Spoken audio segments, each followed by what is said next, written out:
துரைக்கண்ணன், ஆனால் தேமுதிகவோட அந்த வாக்கு வங்கிங்கிறது அவங்க ஒரு 20 லட்சம் ஓட்டு வர வாங்கியிருக்கிறாங்க. ஆனால் கடந்த ஒரு 2011க்கு அப்புறம் தான் அவங்களுக்கு வந்து ஒரு இறங்குமுகமாவது இருந்த போய் ஒரு 10 லட்சம் ஓட்டு வாங்குறாங்க. எல்லா தேர்தலையுமே வாங்கிட்டு தான் வர்றாங்க. இந்த வாக்கு சதவீதமானது இந்த விஜயகாந்த் மறைவுக்கு பிறகு அந்த நடைபெற்ற தேர்தலில் ஒரு குறிப்பிட்ட சதவீத வாக்குகளை குறைவாக வாங்கியிருந்தாலும் கூட ஒரு குறிப்பிட்ட சதவீதம் வாங்கியிருக்கிறாங்க. ஆனால் அந்த வாக்கு சதவீதம் ரொம்ப குறையுதுன்னு நினைக்கிறீங்களா சார்? தேமுதிகவோட வாக்கு வங்கிங்கிறது இப்போ ரொம்ப குறைஞ்சுதான் நினைக்கிறீங்களா? அது ஓவரால் ஒரு 10 லட்சம் ஓட்டு இல்ல. மரியாதைக்குரிய திரு விஜயகாந்த் அவர்கள் இருந்த வரையில நீங்க சொன்ன மாதிரி அதிகமான வாக்கு வங்கி இருந்தது. ஒரு தொகுதியினுடைய வெற்றி தோல்வியை தீர்மானிக்கக்கூடிய சக்தியெல்லாம் பல தொகுதிகளில் இருந்தது.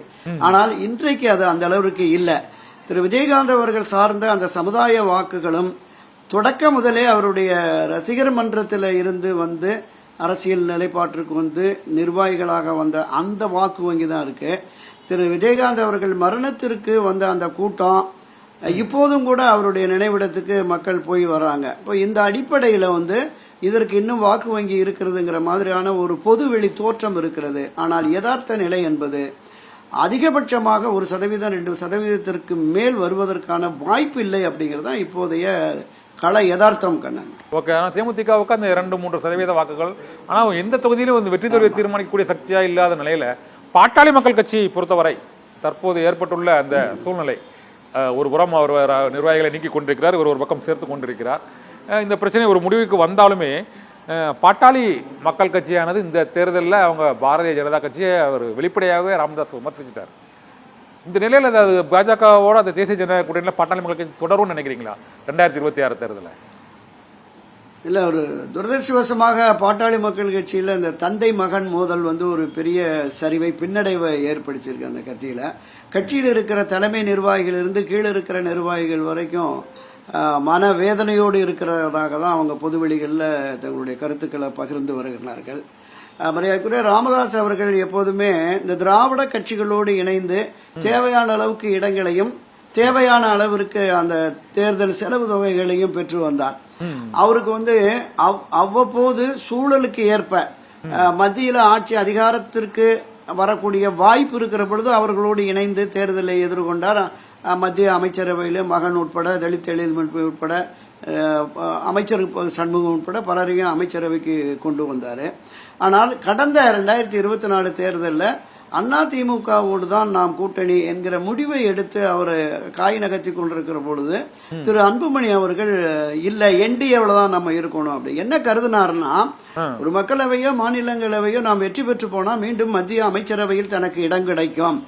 அப்படி மத்திய அமைச்சரவையில் இடம் கிடைக்கிற பொழுது ஏற்கனவே அவர் மத்திய அமைச்சராக இருந்த காலகட்டங்களில் இந்த பல்வேறு முறைகேடுகள் நடந்ததாக அவர் மீது சிபிஐ வழக்கெல்லாமே இருக்கு.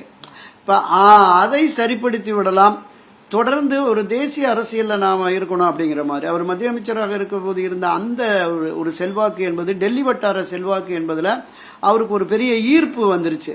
ஸோ அந்த அடிப்படையில் தான் அவர் என்டிஏல போகணும்னு விரும்பி 2024 இறுதி வரைக்கும், முதல் நாள் இரவு வரைக்கும் ரெண்டு தரப்புலையும் பேசினாங்க. ராமதாஸ் வந்து அதிமுக தரப்புல பேசினாரு, அவர் பாமக தரப்புல பாட்டாளி மக்கள் கட்சி வந்து இது பாஜக தரப்புல திரு அன்புமணி பேசிட்டு இருந்தாரு.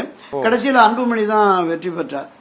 சோ அது வந்து இவருக்கு ராமதாஸுக்கு ஒரு மிகப்பெரிய அளவுல தன்னுடைய மகன் மீது கோபம் அப்போதே ஏற்பட்டுருச்சு. அதனுடைய நீட்சி தான் இவருடைய அந்த அதிகாரத்தை குறைப்பதற்காகத்தான் தன்னுடைய இன்னொரு மகளுடைய மகனான முகுந்தனை வந்து கொண்டு வர்றாரு.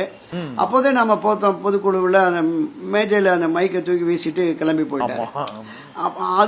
அதற்கு அடுத்து மாநாடு நடக்கிற போதும் இருவருமே ஒரு உடன்பட்டு வரல. அவரே ராமதாஸே சொன்ன மாதிரி 14 முறை பஞ்சாயத்து நடந்தும் கூட உடன்பாட்டுக்கு வரல. அப்ப இன்னொன்று, தனிப்பட்ட முறையில அன்புமணியை மிகவும் பொதுவெளிகள்ல அவருடைய தகுதியை, திறமையற்றவர், நான் தப்பு பண்ணிட்டேன், என்னுடைய சத்தியத்தை மீறி அவர் அமைச்சனாக்குறது தவறு, அம்மா மேல பாட்டில் எல்லாம் வீசினாரு அப்படிங்கிற மாதிரி அவருடைய அந்த கேரக்டர் அசாசினேஷன் சொல்லுவோம்ல, அது மாதிரி பண்ணினது என்பது பெரிய அளவுல பாமக நிர்வாகிகளுக்கே ஒரு பெரிய அளவுக்கு வருத்தத்தையும் வேதனையும் ஏற்படுத்தி இருக்கு. இதுல என்ன பார்க்கணும்னா, திரு அன்புமணி அவர்களை இளைஞரணி தலைவராக போட்ட போதே ஒரு 60-70% பாமகவுடைய மாநில மாவட்ட நிர்வாகிகள், இந்த பிரிவு நிர்வாகிகள்லாம் அவர் பின்னாடி போக ஆரம்பிச்சிட்டாங்க. ஓ.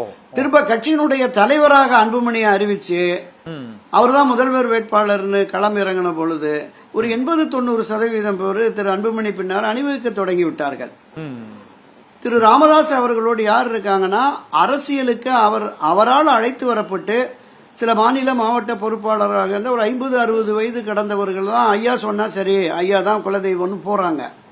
ஆனால் அன்புமணி பின்னாடி அவருக்கும் குலதெய்வம் சொல்றாரு. ஆனால் அவர் நீக்கிற ஆட்களை சேர்த்துக்கிட்டே இருக்கிறாரு. இன்னைக்கு கூட ஒரு 15 பேரை நீக்கிருக்காரு போல இருக்கு. இன்னைக்கு கூட ஒரு 15 பேரை மாவட்ட நிர்வாகிகளை நீக்கிருக்கிறாரு ராமதாஸ், டாக்டர் ராமதாஸ்.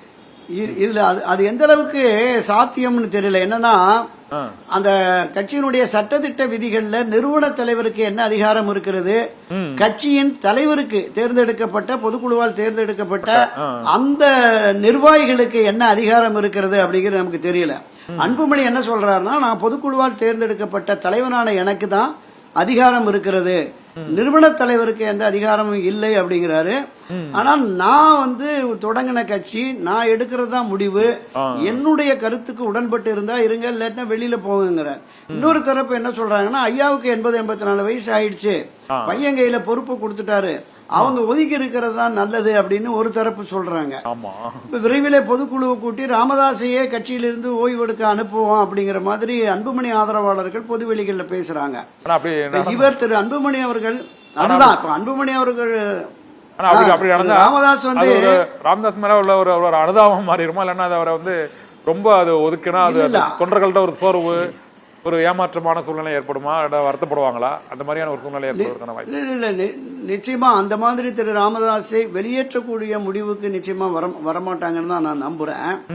இதுல இப்ப இதுவரைக்குமான 14 பஞ்சாயத்து பேச்சுவார்த்தைகளும் உடன்பாட்டுக்கு வராத நிலையில இனி மற்றவர்கள் பேசி உடன்பாட்டுக்கு வருமாங்கன்னு தெரியல. ஒருவேளை இந்த எதிர்வரும் 2026 பாட்டாளி மக்கள் கட்சி ஒட்டுமொத்தமாக அப்பா கட்சி மகன் கட்சி ரெண்டு நம்மளோட இருந்தாதான் மேற்கு மாவட்டம் வட மாவட்டங்களை ஜெயிக்க முடியும்னு கருதுகிற என்டிஏ அதிமுக இருந்து ஒரு பஞ்சாயத்து இவங்க போய் ஒரு 15வது பஞ்சாயத்து ஆமா 15வது பஞ்சாயத்து நடந்து அப்பா மையனை ஒன்று சேர்த்தாருங்கன்னா தான் ஓரளவுக்கு 2026 ஒரு கணிசமான வெற்றியை ஒரு 40-50 தொகுதியில பெற முடியும். அந்த முயற்சிக்கு வர்றாங்களா பாப்போம்.